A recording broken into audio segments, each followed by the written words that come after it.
Hello friends, Jared here. It's good to be with you today.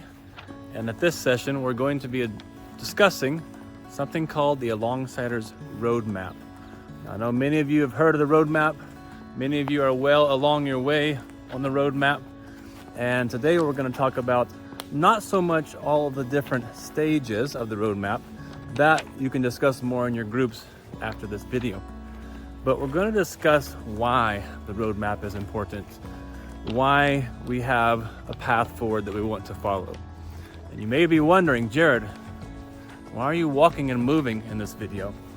It's because just like you as a movement leader, walking through the different stages, you're always moving and never stopping. So I'm going to record this video while walking in circles here in this yard. Now, we know that Solomon says in the Bible that without a vision, people perish.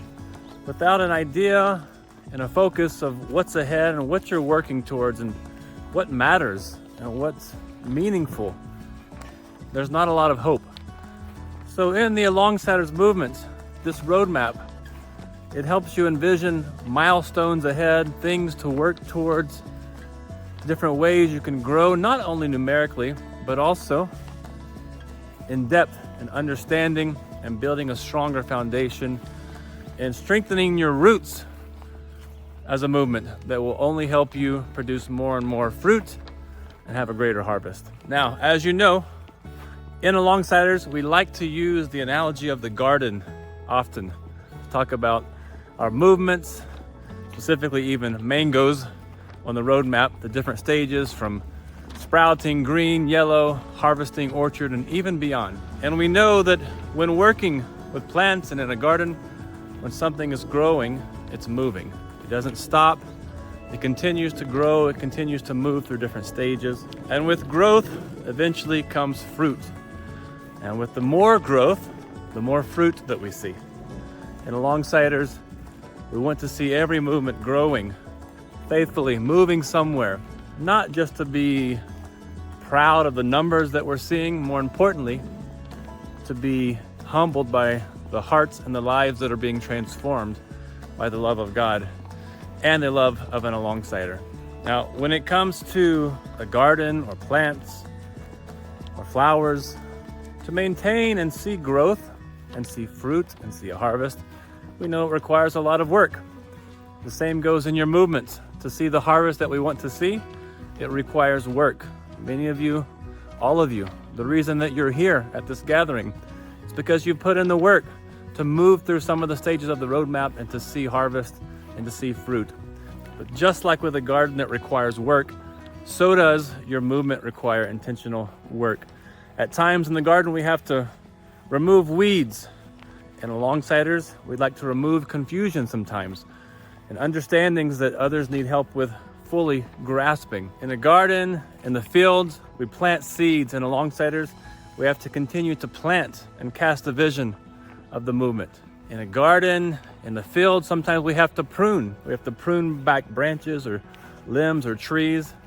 And in the movement, at times, we have to remove and prune back unhealthy expectations and understandings that may not be in line with our ethos and DNA as a movement.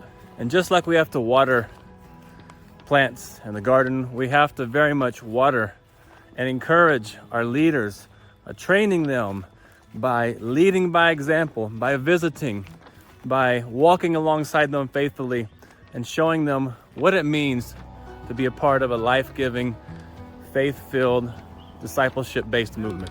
Now, I'm from America, and in America, we have the season of winter. When everything gets cold, the trees lose all their leaves, and it appears on the surface that not much is happening. There's no growth. It seems like a dormant season.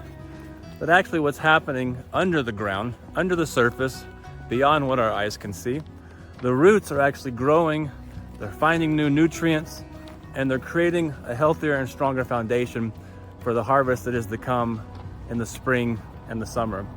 In your movements, there may be times where it feels like a dormant season, where it feels like you may not be seeing as much movement or fruit on the surface, but don't let that discourage you. Continue to build and strengthen your roots Go deeper in your understanding of a Longsighter's DNA and ethos, our core values, our 7 defining characteristics, what it is that makes us who we are and makes us unique and different as a movement versus an NGO.